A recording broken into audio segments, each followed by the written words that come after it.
Cái giường này là cái giường kỷ niệm của ngày cưới. Hôm nay là tớ là chính thức mang ra đây. Lằng nhằng là tớ mang lên Tư Pháp, tớ giả luôn trên Tư Pháp, không tình nghĩa vợ chồng nữa.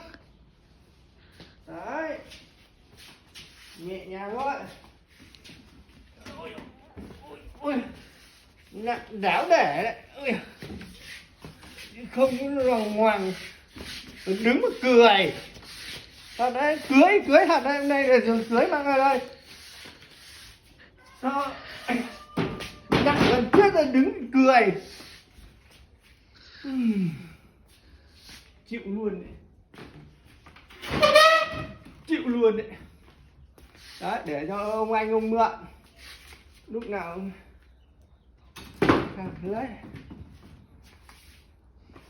cưới.